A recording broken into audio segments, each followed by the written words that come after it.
So you really got to focus on that product and finding your place in the market and going after that place in the market. Once you kind of own that space, yeah, you could expand out. I could see HerdDogg doing other variants of our tag in the future.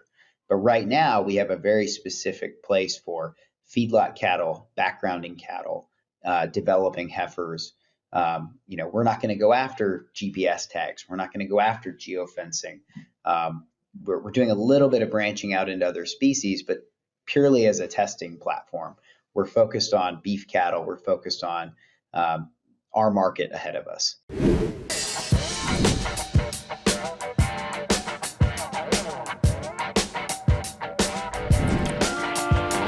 Hello, everyone, and welcome to the Wisenetix Podcast, the place where we connect you with leaders in the agriculture industry and share insights, experiences, and relevant things for the agriculture industry. If you haven't subscribed to our channel, please do it now and make sure to be updated on the latest content that we are sharing here and the great people that we're interviewing.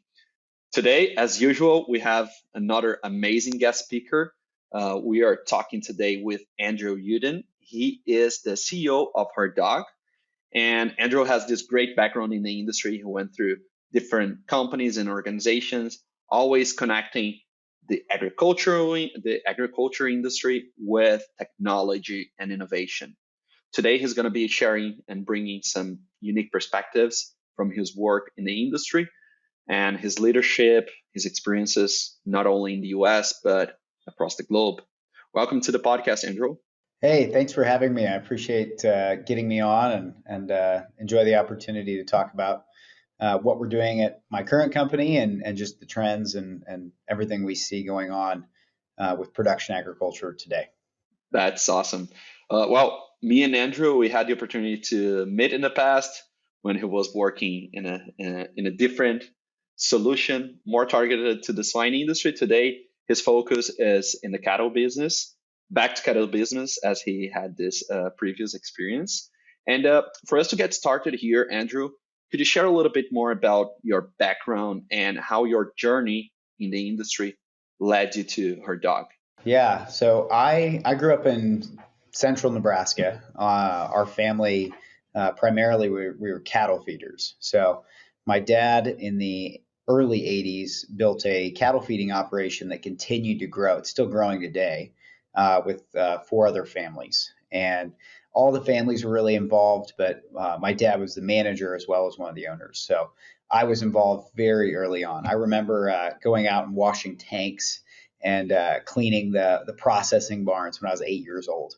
And so I got to watch the business being built while I was also operating in the business under my dad. When I was in junior high, we started a cow herd. I was actually helping run some of that cow herd by the time I was 14. So, we've always been a really entrepreneurial family. As I went into my undergrad at the University of Nebraska, I kind of took that entrepreneurial spirit. I did 2 years in animal science and then quit for a year, traveled the world, got great work experiences in Australia, got a backpack a big chunk of the world, kind of hopping farm to farm because we had these, the world farming community is really small. So we could find people that we knew through the grapevine. And that allowed me places to stay and also get some like short-term work experiences with different animals and different environments. So when I came back, I really wanted to focus on breeding and genetics because at the time I saw that as kind of the cutting edge of where the beef industry was. And that's where my background was. When I graduated, I ended up going back to our family operation and doing a lot of data analytics for our feedlot, kind of traditional data science stuff for customers, helping put together, how their cattle had performed live versus how they performed at the packer, and helping some of them even make breeding decisions, going back to their cow herd and saying, here's the mothers that are producing the highest performers. Here are the mothers that they may be great looking cows, but they aren't producing any good calves. And, that was kind of an early insight into we only know what we measure and we don't measure enough. And I got asked to be a co-founder in one of the first beef biometric wearable companies. It was called Quantified Ag. We had a lot of tech people and they needed a cattle guy. somehow we got connected, and I became their cattle guy. So I did that for several years, and we were eventually about to get acquired by Merck. At the time, I had done a master's in international livestock development and production systems from the University of Nebraska.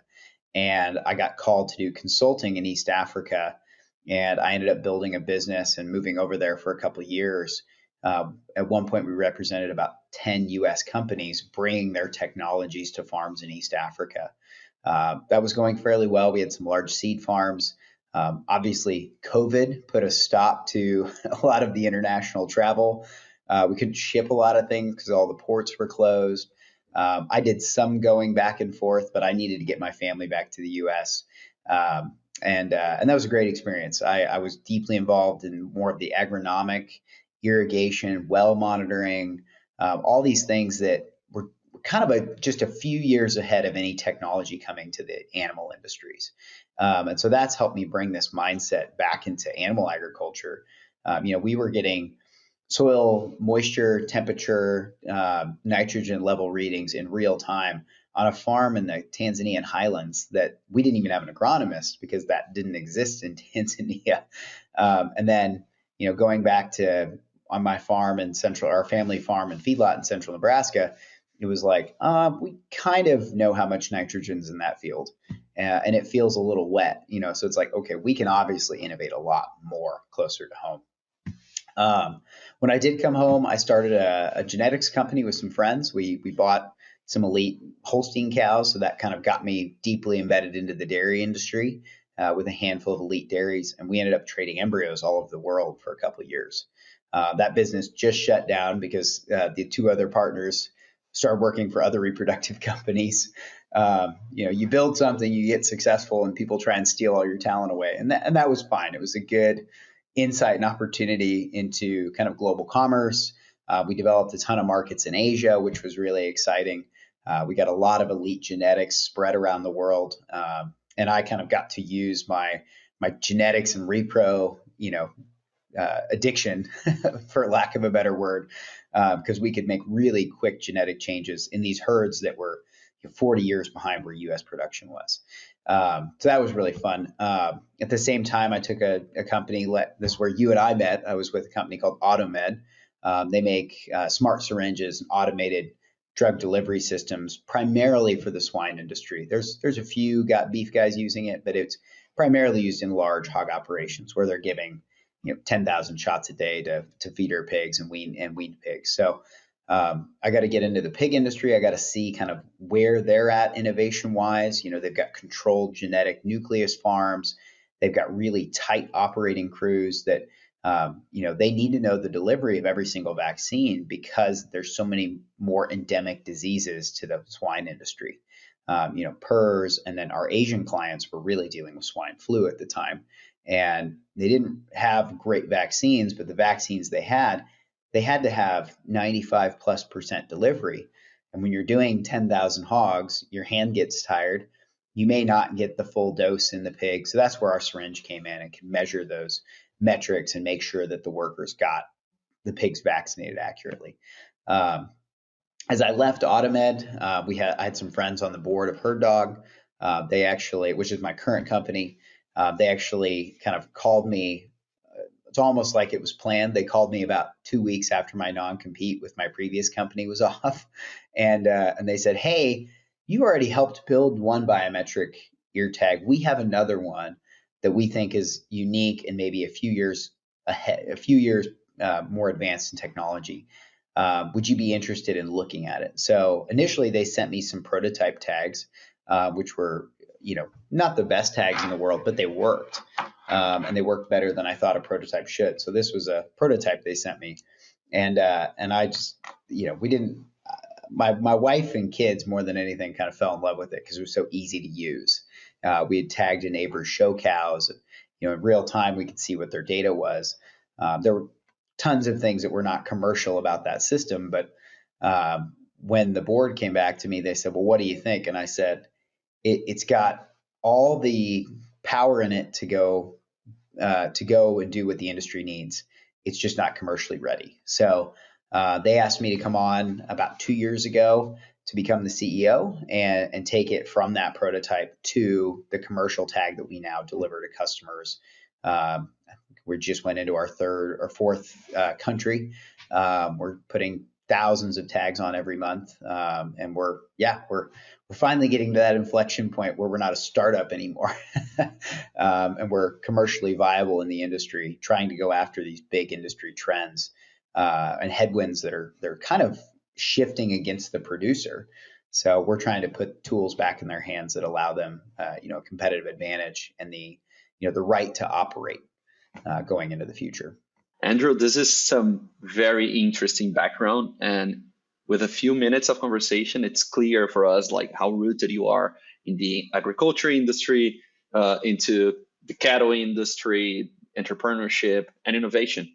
Right? You've worked through in different regions, in different with different species, but mostly with innovative solutions. New things to the industries where you were working. One thing that we have discussed before, and I think that's something very valuable for our listeners, especially the ones that are, thinking about new solutions for their business or the companies where they work in, is the importance of finding the right product market fit. Just as you just shared with us, you helped bringing HerdDogg from a prototype to a commercially viable product, right? What do you think are the biggest challenges when innovating in the ag space and finding this product market fit, especially for startups and new solutions? Yeah, it's agriculture is extremely demanding, and product market fit can be tough because every farm is different. I come from an area where we're one of the densest counties in the country in terms of cattle on feed. So there's our feedlot, but there's a lot of feedlots around us. And there's different levels of innovation. There's different types of feed. There's different types of cattle. Our employees can, sometimes go from yard to yard, but when they do, they have a huge learning curve because each yard uses different accounting systems, different software systems, different feed systems, different tractors. The difference between a Case and a John Deere tractor and how those operating systems work can be pretty big at times. So when you're trying to create a market, some people try and create a product that you can commercialize. Some people try and create a silver bullet that has every solution. And I've certainly been asked that of our ear tag. So when we set out, I said, I'm going to develop a kind of a mass market product that's really durable, collects good data, and focuses on biometrics. There was a lot of demand at the time, still is, for GPS tags, geofencing solutions, all sorts of things like that.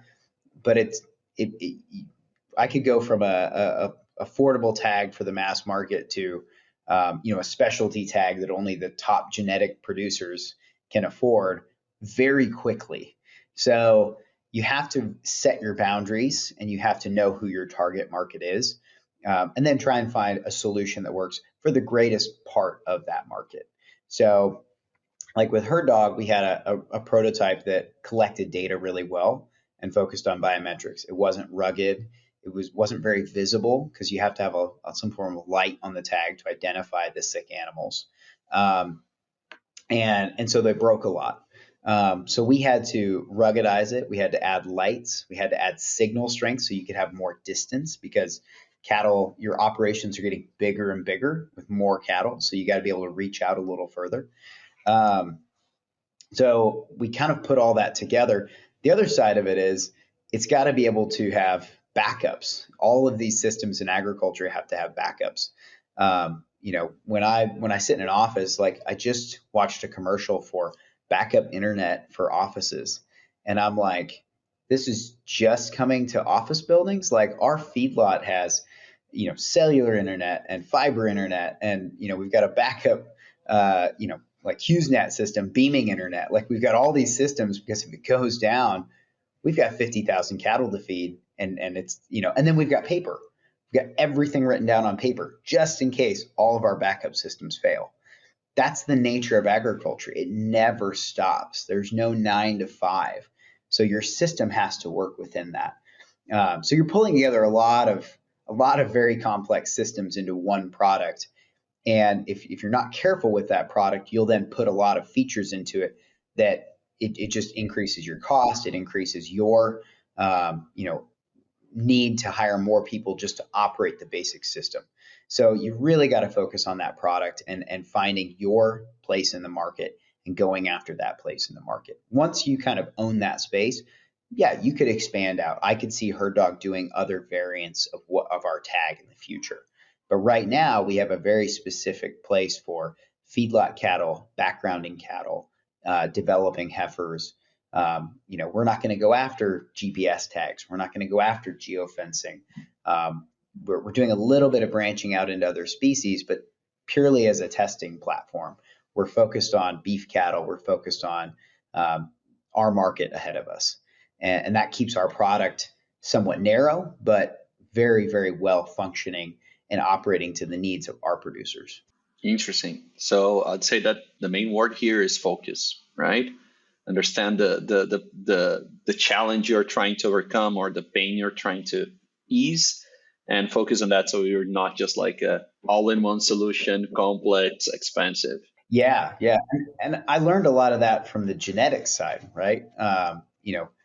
There's a lot of an Angus cow to some people is an Angus cow, but there are so many bloodlines, and you can breed Angus cattle that are 1,700 pounds or 900 pounds as a mature weight. You can breed cows that do really well in the mountains or cows that do really well in the swamps, all within one breed. And if my great uncle actually was a really renowned Angus geneticist and had a great breeding operation, but it's because he focused. He knew his customers, his market. He bred a bull for his market. Some ranches get really big and broad, and we've got a bull for everybody from Canada to Mexico, and their genetics can kind of get off track. But when you focus in on what you're really good at, you can build a huge sustainable market that you help your customers and they support you fairly close to home. And so, yeah, it was with him, it was all about focusing on the right traits. And so watching that growing up was really valuable to me in terms of there are other things that are going to come and you need to pay attention to them. But in your core business, you need to have focus. That's very interesting. And if we compare, which again, we're talking about innovation and new solutions. If we look at other industries and this, let's call a little bit more general, but also technology focused startups, new companies. It's all about, first creating your MVP, testing the core of your idea, the core of the value, validating it in the market. And once you're ready and you have tested it out, well, nothing is holding you from including new features on your solution, or even coming up with new solutions, not necessarily integrating everything under one product. So I think that's an interesting comparison we can have when we're thinking about innovation, regardless if it's to the ag industry or wherever. And you walked us through a little bit of your journey, creating this, bringing this prototype into something commercial.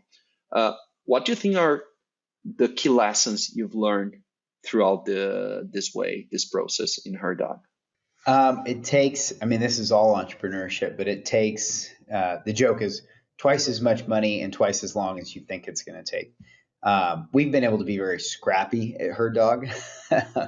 We've had to be just the necessity of the market and startups over the last couple of years. Hasn't been a great time to raise capital, and investors are impatient. So we've had to build a really scrappy internal team. And I think you have to be willing to break things hard and fast early on. You don't want to baby your product. We're going into agriculture. These tags they're going on cattle. Cattle are hard on things. They're hard on each other. You'll have bulls fighting in a pen for fun. They go in and out of metal head stalls. You're in cold, you're in hot. There's earwax. There's all sorts of things that can affect that tag. They're shaking their head all day. Just little stuff like that has an impact on electrical components. A lot of other biometric companies test in really clean, almost lab-like settings. We throw them to the wolves. We go into my feedlot, other feedlots where they're just gonna put them on like they put on any other tag.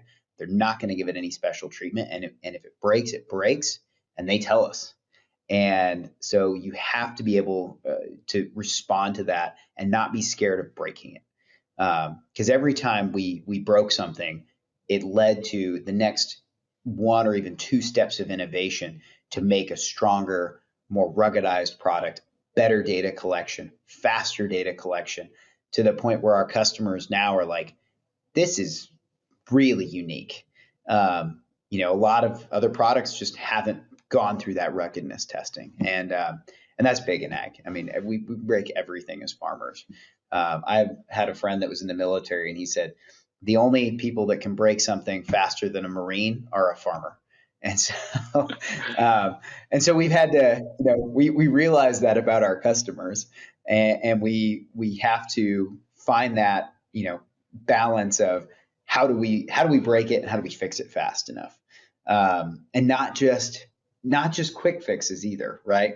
You always have to design with the future in mind. So I try and bring the best minds together from my team, and if they don't exist on my team, we have a network of consultants that bright mind does exist in. So we're not scared to bring in a consultant we trust to say, hey, this doesn't work.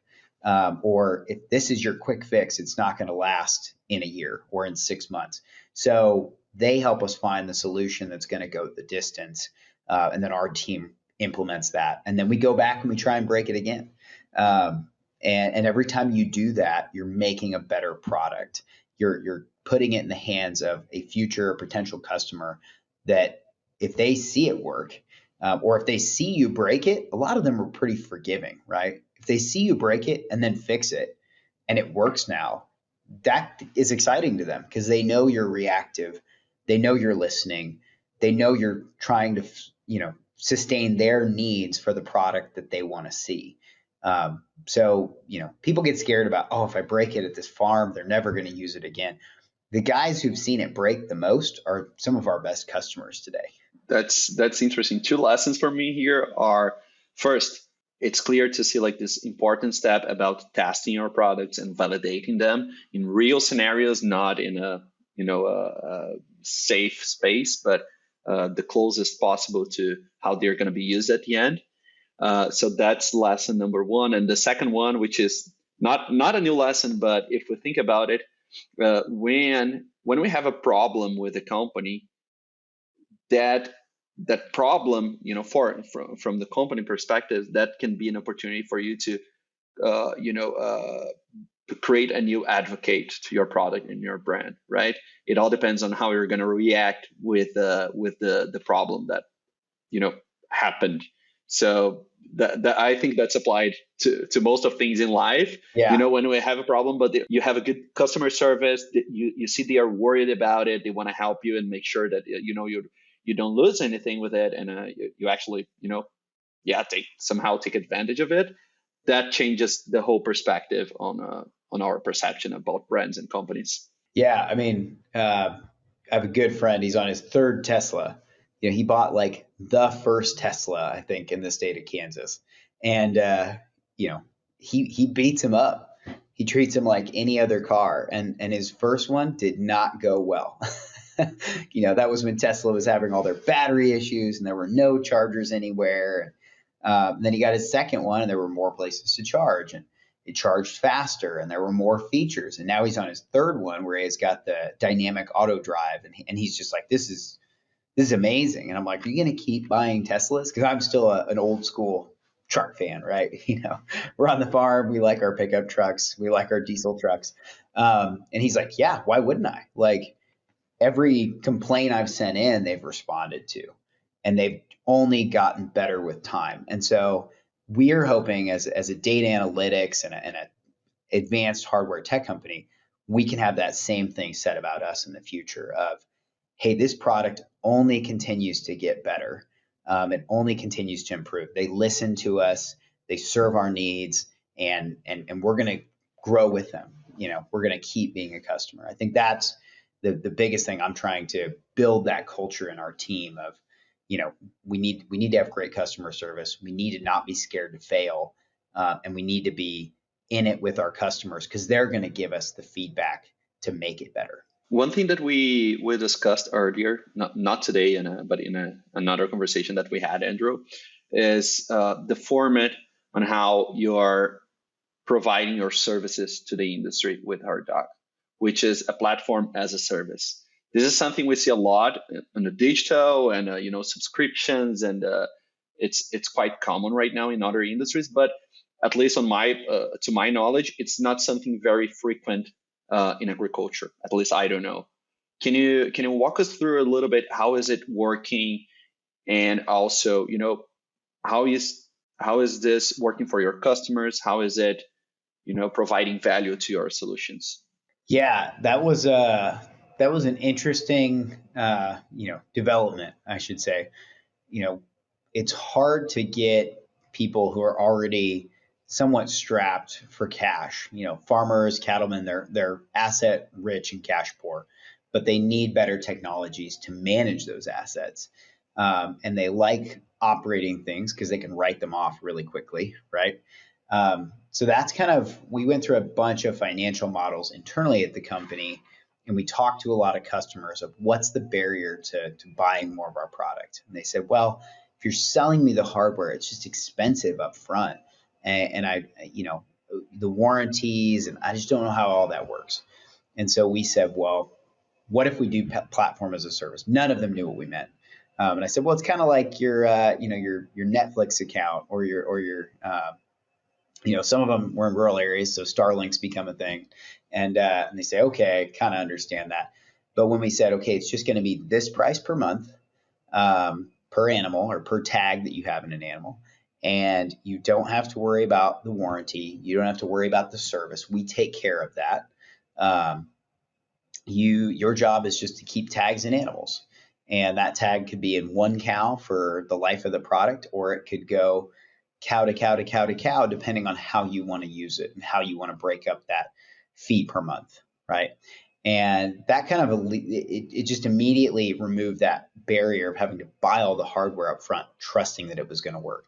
Now it's a two-way relationship. If something doesn't work, they're more invested in getting it fixed because it's back up and running. We're obviously very invested because they're going to stop paying us if it's not running. And but we also work with a lot of other industry groups as distributors or service providers or resellers. And all of them have said this is a really unique business model that we don't know how to implement. They sell things. The vast majority of them sell things. They either sell a service or they sell a product. And when we're doing an ongoing service as a fee per animal, we're starting to have these conversations of changing your dynamic, even with some of our resellers. So let's say you're a genetics company and you want to use our tags for reproductive health, estrus detection, abortion detection, things like that, because you want your customers to be successful when they breed their cows. We've got a customer in South America. They said, we think we're going to start charging our genetic services as a service. So they're going to incorporate our tag. They're going to incorporate the semen.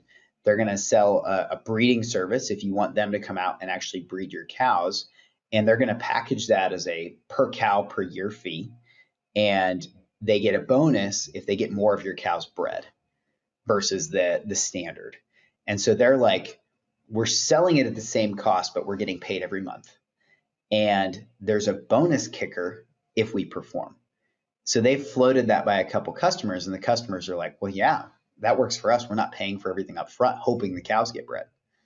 And so it is changing the dynamic. Sometimes you have to have very uncomfortable conversations with people who don't understand what platform as a service is, or that SaaS model, because it's just not something they're used to.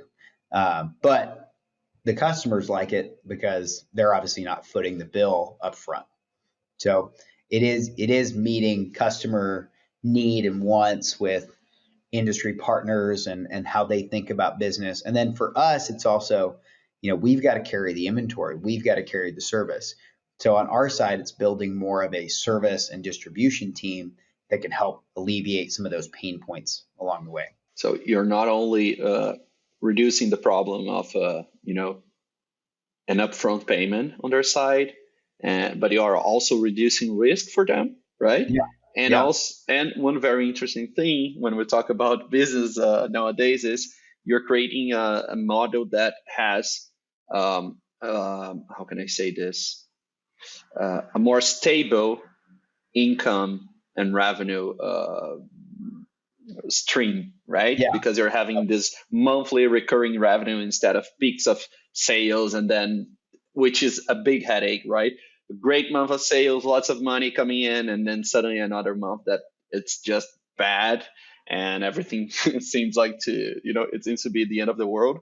So it's interesting to see like how this can bring more tranquility for your company, and even when it comes to investments, you know how much you're going to get there. It's easier for forecasting and defining new investments, for example. Interesting. Andrew, next question here, a little bit more about your background. So as you shared earlier, you worked in Africa, you've been to Australia, other regions in the world, and most of this experiences were somehow connected with agriculture, right? What do you think are some of the key lessons, the experiences, the things you've learned throughout this journey, and how do you think they influenced your perception about opportunities and about the industry as a whole in the United States? Yeah. So the world belongs to those who show up and put in the work. That's not a new lesson, right? But when you travel all over the world, how we raise cattle here is fairly different to how they raise cattle in Europe. And then that is very different to how they raise cattle in East Africa, which is very different to how they raise cattle in Australia. And there's similarities throughout. But, when I first stepped foot in Australia, they handed me a dog and a motorbike, and they said, all right, there's your bunkhouse, there's your dog, there's your motorcycle, here's your schedule for rotating cattle. And they did intensive grazing, and they did lots of things that we hadn't done here on my home farm. I was like, I don't know how to work a dog. I don't, at the same time, I was still, I guess, forward enough to come up with ideas, because this was a bull breeding genetic stud, and they were trying to get bulls ready for a sale.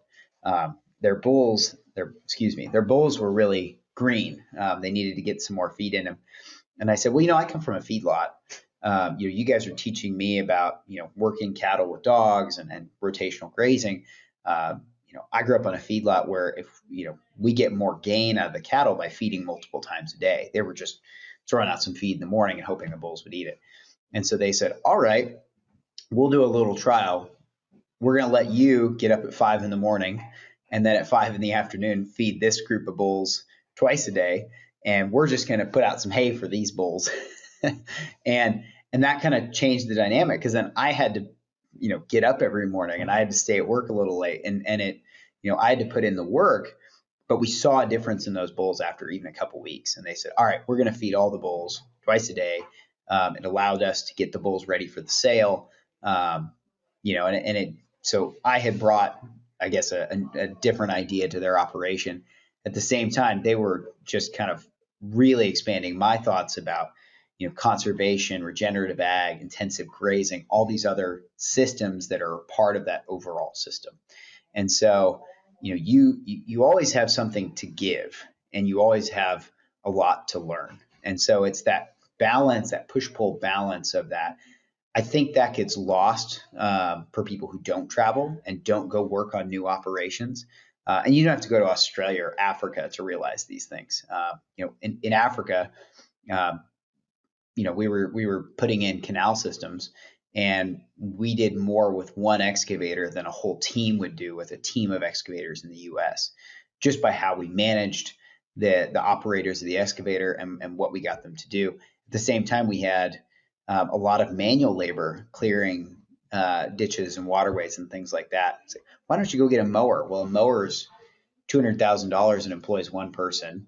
And we have an entire village of 1,000 people looking for jobs. So, and willing to go cut it by hand. So our innovative technology was better tools for the day workers who would come and now we employed a whole village. So, changing ideas, but trying to get to the same production outcomes. And again, like I said, a lot of this gets lost on people who never leave their little sphere of influence or their own operation.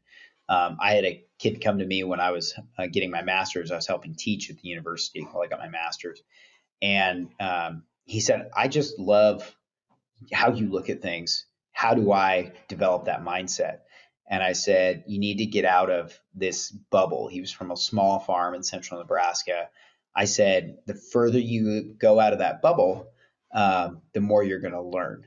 I said, you don't have to go to Australia to do it. So through family connections and things, I actually sent this kid, after he graduated, sent him out to California. And he worked in a remote part of Northern California on a fairly dynamic beef operation that also raised wild rice and alfalfa. Like they bagged their own wild rice for grocery stores, and they had direct to market beef, but they did it at scale.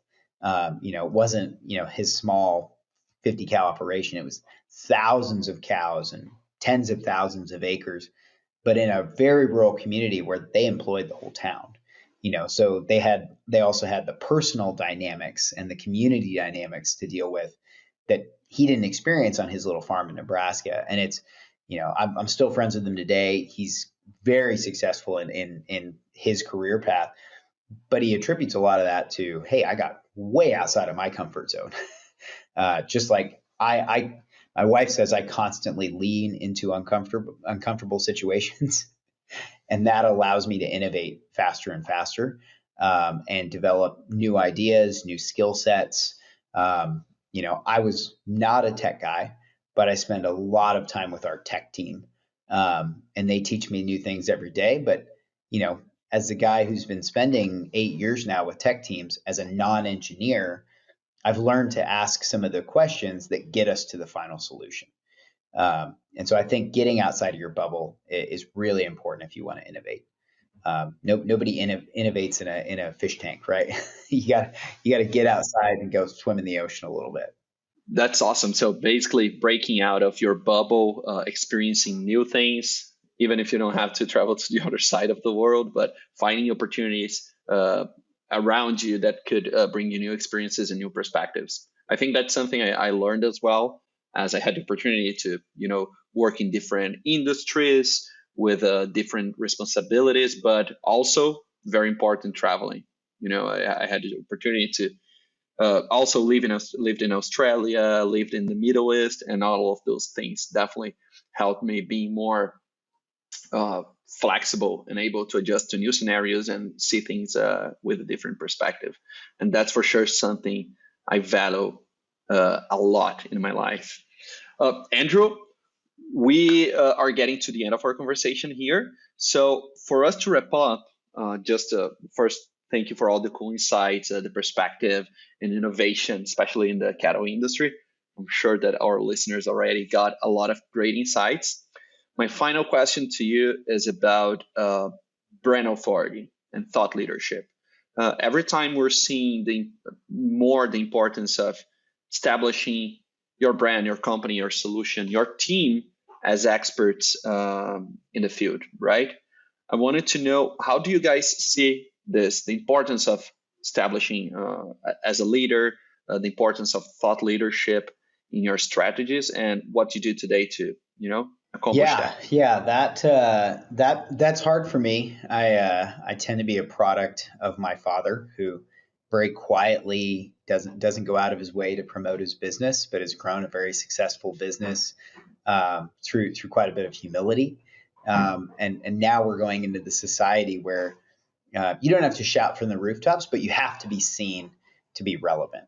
And so for us and our team, it's trying to balance, that level of humility, knowing that we're not the only solution, knowing that we are not fulfilling everyone's needs. And so we're not the greatest thing since sliced bread, because that develops a level of cockiness that can lead to your downfall, right? But also knowing that we have experts in machine learning, we have experts in hardware, we have cattle experts on our team. We have all the pieces that are there to make the right solution. And so we try and get in front of other industry leaders. We get on a lot of podcasts. We work with a lot of companies just to kind of create this, somewhat, humble brand of, we're not here to push anybody out of the market. We're not here to upset the apple cart. We're definitely going to help you solve problems on your operation. We're going to help you dynamically manage your animals better. And that's going to take training. That's going to take service. That's going to take a relationship more than anything. That's what we're trying to instill and build in our brand. And a lot of that is still very grassroots. We do a lot with social media. We do a lot with, kind of things like this, industry podcasts, or there's a lot of cattle podcasts out there that I listen to that I've been fortunate enough to be a guest on. And as we build that, we get asked to do more and more things. And so that's kind of exciting for me. We're not going and putting ourselves out there and paying a lot of money to get in front of people. We're just slowly building a really good brand. I think that is rare in today's society. And that's what I want to try and instill in my team is we want to build an amazing brand, but we want to do it the right way. And so anybody we try and partner with for brand identity, we want to get that across to them so they can help us build that brand identity, build that messaging, and kind of stay the course, right? It's easy to say, we're going to run a bunch of paid ads on Facebook and just blast the whole world. And everybody knows who we are and we're the greatest company ever. That falls off really quickly if you can't deliver, or you get overwhelmed, or changes in the industry shift away from you really quickly. If you build a really great brand that's about service and your customers first, and you build it over time, all these changing things in the industry, labor shortages, increased morbidity, changes in margin, international markets, trade traceability is a huge one right now. Those things all ebb and flow, pretty much administration to administration, and market swing to market swing. So you've got to kind of cut through the middle of that with a knife and say, we're here for all those swings. We're here for all those changes and trends, and we can service your needs through all of them. That's an interesting perspective, and I have to agree. It's not just about advertising and selling the dream, but finding the right space to connect with the right people in a meaningful ways, right? Providing value, exactly. Bringing interesting topics to the table and exploring them. Ranchers, they love a conversation.